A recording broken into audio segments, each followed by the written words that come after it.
Hello friend, my name is Anjali. Welcome to ABR bio classes. आज हम पढ़ेंगे मोनोसिस्ट के बारे में। तो मोनोसिस्ट का सबसे पहले हम क्लासिफिकेशन की बात करते हैं। ये फाइलम प्रोटोजोआ में रहते हैं। सब फाइलम इसका प्लाज्मोडर्मा है। क्लास इसका स्पोरोजोआ है। सब क्लास इसका टेल्डोस्पोरिडा है। ऑर्डर इसका ग्रेगेनिडिया एंड जीनस इसका मोनोसिस्ट है। ठीक है, अब हम इसकी हैबिट एंड हैबिटेट को देख लेते हैं। हैबिट एंड हैबिटेट मोनोसिस्ट का। ठीक है, ये मोनोसिस्ट जो होते हैं ये एंडोपैरासिटिक होते हैं। Monocyst is an endoparasitic in the semi vesicles and coelom of earthworm. Monocyst जो होते हैं ये एंडोपैरासिटिक होते हैं, मतलब किसी भी ऑर्गेनिज्म की बॉडी के अंदर रहते हैं, उसको हम एंडोपैरासिटिक कहते हैं। ठीक है, और वहाँ पर मोनोसिस्ट जो होते हैं वह कहाँ रहते हैं? अर्थवर्म के सेमी वेसिकल्स पर, जो सीलम होता है वहाँ पर। ठीक है, सीलम में होता है। ठीक है, स्ट्रक्चर ऑफ मोनोसिस्ट। मोनोसिस्ट का structure. The adult mature monocyst is called trophozoite which is a feeding stage. The young trophozoite develop with the sperm morula which is a develop of which is a group of developing sperm merula which is a group of developing sperm in the semivesicles of earthworm. There is only one host, the earthworm. जो adult mature मोनोसिस्ट होते हैं उसको trophozoite कहते हैं, और ये एक feeding stage होता है। ठीक है, एक फीडिंग स्टेज होता है, फूड टेकन होता है। जब ये फुल्ली मेच्योर होते हैं तो जो यंग ट्रोफोजोइट जो होता है वह डेवलप होता है सेमी वेसिकल्स पर। एक तरह से डेवलपिंग स्पर्म सेल्स प्रेजेंट होता है, जिन्हें हम स्पर्म मैरुला कहते हैं। ठीक है, मीन्स जो क्या होता है, जो स्पर्म को डेवलप करता है, कौन करता है? स्पर्म मैरुला। ठीक है, ये मोनोजेनेटिक होता है, मतलब कि एक ही होस्ट पर अपनी लाइफ साइकिल को कंप्लीट करे। ठीक है, और shape and size. Shape and size की बात करें तो ये trophozoite, young trophozoite are rounded and oval 5 micron long and full grow trophozoite are elongate spindle shaped about 500 micron long and 40 micron broad होता है। ठीक है, जो यंग ट्रोफोजोइट जो होता है वो कैसा होता है? राउंडेड होता है एंड ओवल शेप का होता है। ठीक है, और 5 माइक्रोन लॉन्ग होता है। जो फुल ग्रो ट्रोफोजोइट जो होता है वो कैसा होता है? एलोंगेट होता है एंड स्पेंडल शेप का होता है, और 500 माइक्रोन लॉन्ग होता है, और 40 माइक्रोन ब्रॉड होता है। ठीक है, अब हम पेरिकल्स की बात करते हैं। जो पेरिकल्स जो होता है, it mark the externally boundary of the body of trophozoid. The pericles is thick, smooth frame, permeable and modified in different way, contain longitudinal arranged contractile microtubules. The cortex is further divided into an outer epicuticles, middle sacrocyst and inner myocyst. जो Pericles जो होता है ये external boundary होती है। ठीक है, trophozoite की। ठीक है, ट्रोफोजोइड की एक्सटर्नल बाउंड्री होती है, और ये कैसी होती है? थिक होती है, स्मूथ होती है, एंड फ्रेम पेरिमेबल्स होता है। फ्रेम पेरिमेबल्स मीन्स होता है जो कुछ अंदर के जो पार्टिकल्स होते हैं उसको देखा जा सके इलेक्ट्रॉन माइक्रोस्कोप की हेल्प से। ठीक है, इनकी जो आउटर कवरिंग जो होती है वो 3 पार्ट में डिवाइडेड होती हैं। कौन कौन सी होती है? एक होता है outer epicuticles, middle sarcocyst and inner myocyst होती है। ठीक है, साइटोप्लाज्म की बात करें तो cytoplasm contain the paraglycogens globules and volutin globules. Single nucleus which is placed anteriorly in the upper half of the body. It contain haploid chromosome. ये क्या होता है? जो इसकी बॉडी के, जैसे जो बॉडी के अंदर फ्लूइड प्रेजेंट होता है, ठीक है, प्रेजेंट होता है, जैसे सारे ऑर्गेन्स पड़े होते हैं, उसको साइटोप्लाज्म या एंडोप्लाज्म कहते हैं। ठीक है, एंडोप्लाज्म जो होते हैं वो कंटेन होता है पैराग्लाइकोजन ग्लोब्यूल से और वॉलेंटिन ग्लोब्यूल से। ठीक है, एंडोप्लाज्म कंटेन होता है और पैराग्लाइकोजन ग्लोब्यूल्स एंड वॉलेंटिन ग्लोब्यूल्स से ये क्या होता है? पैराग्लाइकोजन ग्लोब्यूल्स से और वॉलेंटिन ग्लोब्यूल्स से। ठीक है, एंडोप्लाज्म कंटेन होता है पैराग्लाइकोजन ग्लोब्यूल से और वॉलेंटिन ग्लोब्यूल से। ये सिंगल न्यूक्लियस होता है इसमें। ठीक है, इसमें सिंगल न्यूक्लियस होता है जो कहाँ पर प्रेजेंट होता है? एंटीरियर हाफ पर प्रेजेंट होता है। ठीक है, इसके अंदर हैप्लॉइड गैमेट्स प्रेजेंट होते हैं। हैप्लॉइड मतलब कि एन, ठीक है। अगर डिप्लॉइड की बात करें तो 2n की बात होगी, ठीक है। और न्यूक्लियस इसका देखते हैं। Nucleus is a singles vesicular and spherical form. It contain only one nucleolus. Nucleus membrane bear four, ठीक है।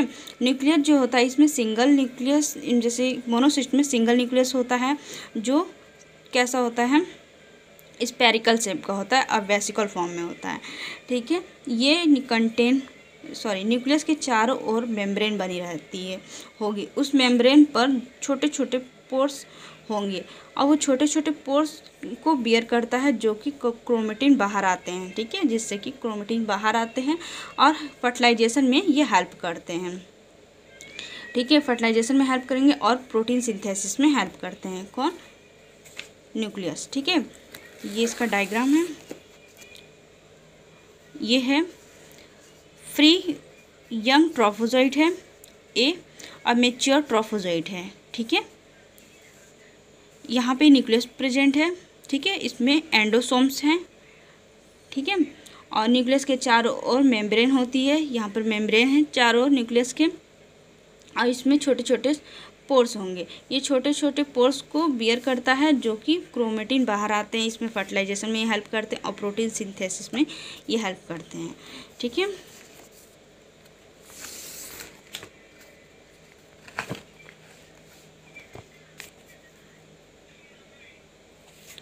Contractile vacuoles, mouth and organelles of locomotion are absent due to a parasitic mode of life cycle. जो contractile vacuoles, mouth and organelles of locomotion ये सब absent होता है due to a parasitic mode of nutrition. ये एक parasitic mode of life cycle को bear करते हैं, ठीक है। न्यूट्रिशन ऑफ मोनोसिस्ट, मोनोसिस्ट का न्यूट्रिशन कैसे होता है? न्यूट्रिशन ऑफ मोनोसिस्ट, मोनोसिस्ट का न्यूट्रिशन कैसे होता है, ठीक है। न्यूट्रिशन इज स्पोरोजोइक होता है। Monocyst secrete digestive enzyme from it body which digest cytoplasm and developing sperm of the semi vesicles. The digested product and absorb the osmosis through the Pericles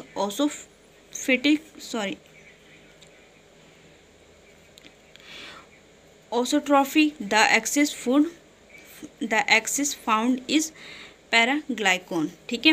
जो ये nutrition कैसे करते हैं मोनोसिस्ट, ये स्पोरोजोइक nutrition होता है, ठीक है। वह एक तरह से डाइजेस्टिव एंजाइम को प्रोड्यूस करते हैं। क्या करते हैं? एक डाइजेस्टिव एंजाइम को ये प्रोड्यूस करते हैं। कौन करता है? मोनोसिस्ट, ठीक है। मोनोसिस्ट क्या करता है? डाइजेस्टिव एंजाइम को प्रोड्यूस करता है। जो डाइजेस्टिव एंजाइम हैं वह डाइजेस्ट होते हैं। मेनली जो डाइजेस्टिव एंजाइम जो हैं वह प्रेजेंट होते हैं, ठीक है, उनके बॉडी के अंदर। मोनोसिस्ट के बॉडी के अंदर डाइजेस्टिव एंजाइम प्रेजेंट होते हैं, ठीक है। जो डाइजेस्ट एंजाइम जो हैं वह डाइजेस्ट करते हैं किसको? जो साइटोप्लाज्म हो गया, ठीक है, और डेवलपिंग स्पर्म, साइटोप्लाज्म होगा, डेवलपिंग स्पर्म होते हैं सेमी वेसिकल्स के, उन सभी को ये डाइजेस्ट करते हैं, ठीक है। एक तरह से फीडिंग मटेरियल्स लेते हैं। अब ये डाइजेस्ट हुए सबको एब्जॉर्ब करते हैं ऑस्मोसिस के थ्रू, ठीक है। ऑस्मोसिस के थ्रू ये उसको जो डाइजेस्टेड हुआ है उसको ये क्या करते हैं? एब्जॉर्ब करते हैं। किसके थ्रू? ऑस्मोसिस के थ्रू। उसके बाद इस जो सारी प्रोसेस होती है ना उसको क्या कहते हैं? ऑस्मोट्रॉफी कहते हैं, ठीक है। और जो एक्सेस फूड प्रेजेंट होते हैं उसे पैराग्लाइकोन कहेंगे, ठीक है।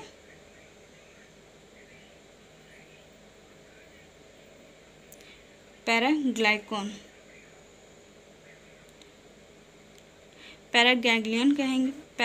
कहेंगे। ये क्या करते हैं? ये स्टोर करते हैं, ठीक है, स्टोर हो जाता है। जो एक्सेस फूड होते हैं इसमें स्टोर हो जाता है, ठीक है।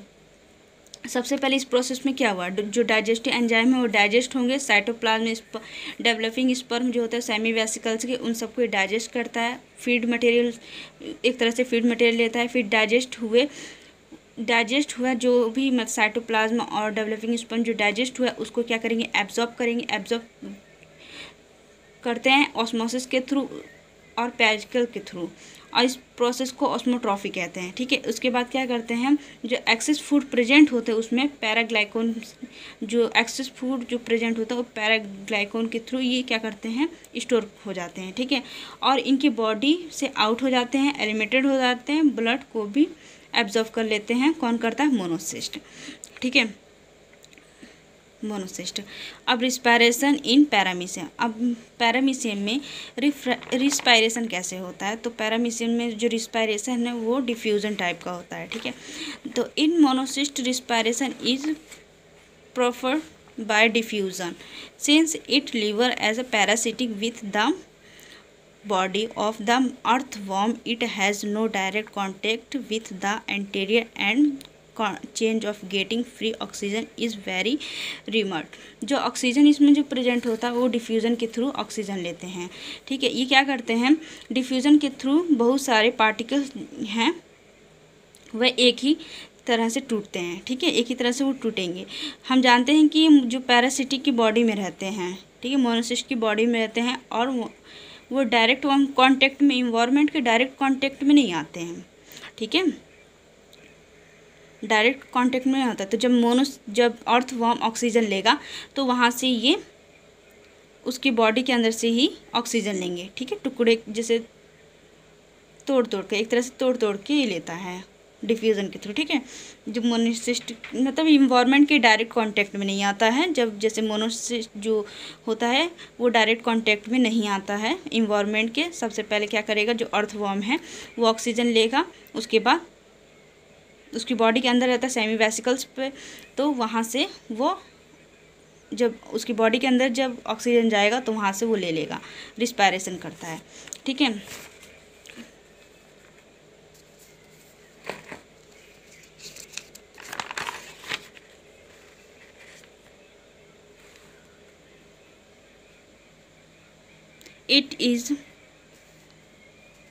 it is pressure that monocyst get in oxygen supply either from the blood of earthworm or by the process of fermentations of carbohydrate occurring in the body of earthworm. The carbon dioxide produced diffused out from the body and out finally eliminated through the blood of the host. ये क्या करते हैं, वे depend होते हैं earthworm की body पर internally, उसके बाद सेमी वेसिकल्स पर ही रहते हैं। जो मोनोसिस्ट जो होते हैं वो अर्थवर्म का ब्लड होता है। ठीक है, अर्थवर्म का ब्लड होता है, उससे इसकी बॉडी में ऑक्सीजन की संख्या सप्लाई होती है। ठीक है, उस प्रोसेस को हम क्या कहेंगे, फर्मेंटेशंस कहेंगे। किस प्रोसेस को, जो ब्लड होता है, अर्थवर्म का ब्लड होता है, मोनोसिस्ट जो होता है इंटरनल उसके सेमी वेसिकल्स पर रहते हैं। जो मोनोसिस्ट होता है वह अर्थवर्म का ब्लड होता है, उससे उनकी बॉडी में ऑक्सीजन सप्लाई होता है। उस प्रोसेस को हम फर्मेंटेशंस कहेंगे। ठीक है, फर्मेंटेशन की उसके थ्रू जो कार्बोहाइड्रेट है वह उनकी बॉडी में जो प्रेजेंट होता है वो एक तरह से डाइजेस्ट होता है। ठीक है, डाइजेस्ट होता है। इस प्रोसेस को ध्वनिकरण करते हैं हिंदी में। ठीक है, उसके थ्रू क्या होता है, जो डिफ्यूज़न होता है डिफरेंट तरीके के पार्टिकल्स को टूटते हैं, देन वहाँ से CO2 प्रोड्यूस होता है और डिफ्यूज़न के थ्रू इनकी बॉडी से आउट होता है, एलिमिनेटेड होता है। ठीक है, अब एक्सक्रिएशन इन मोनोसिस्ट। अब ये एक्सक्रिएशन कैसे करते हैं, excretion in monocyst. Nitrogen waste diffuse out of the body of monocyst into nitrogenous waste diffusion out of the body of monocyst into the body the host and are eliminated by the secrete organs of the host. ये क्या करते हैं, ये जो food materials जो लेते हैं उनका जो वेस्ट मटेरियल्स जो होता है वो सिक्रेशन किस तरीके से करते हैं, तो जो नाइट्रोजनस बेस हैं डिफ्यूज़ आउट होते हैं। ठीक है, और होते हैं मोनोसिस्ट की बॉडी से। जो होस्ट होता है वो एक तरह से उनका एलिमिनेटेड एक्सक्रिएटरी ऑर्गन्स होता है, जो होस्ट होता है। ठीक है, जो जैसे कि जो होस्ट होगा वो एक तरह से क्या करेगा, एलिमिनेटरी एक्सक्रिएटरी ऑर्गन होता है, किसका, मोनोसिस्ट का। उसके होता है होस्ट का, उसे ही उनकी जो नाइट्रोजन बेस बाहर होते हैं पेरिकल्स के थ्रू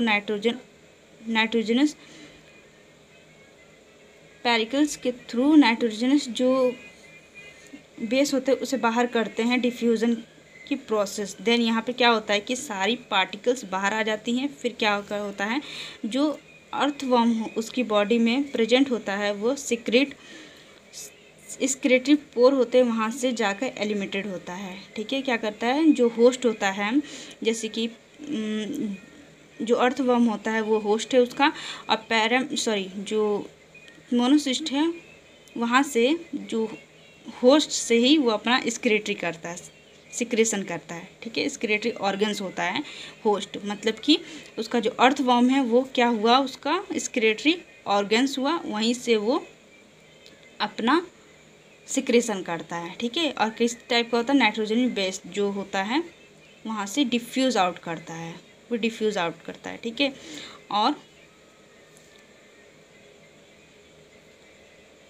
जो उसकी बॉडी में प्रेजेंट होता है सिक्रेटरी पोर्स, वहाँ से ये जाकर एलिमिनेटेड हो जाता है।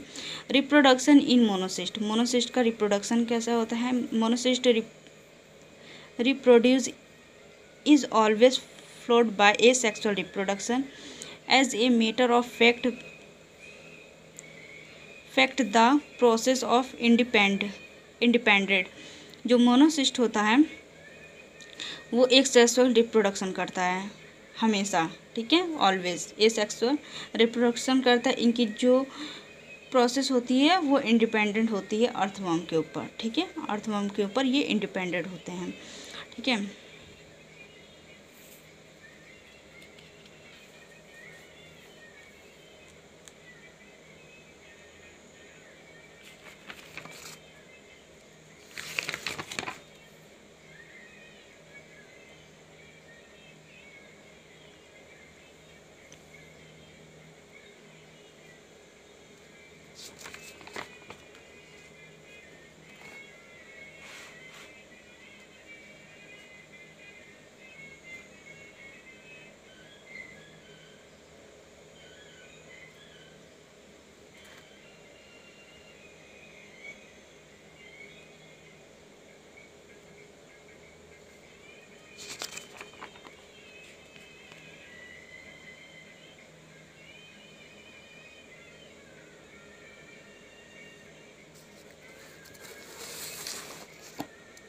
This is a diagram of monocyst. ये फ्री यंग ट्रोफोजोइट है एंड मैच्योर ट्रोफोजोइट है। इसमें ये न्यूक्लियस प्रेजेंट है, एंडोसोम्स हैं, ये पैरामाइसिडिन ग्लोब्यूल्स है, ये ग्रैनुलर्स एंडोसोम्स है, ये क्लियर एक्टोप्लाज्म है, ये पेरिकल्स है।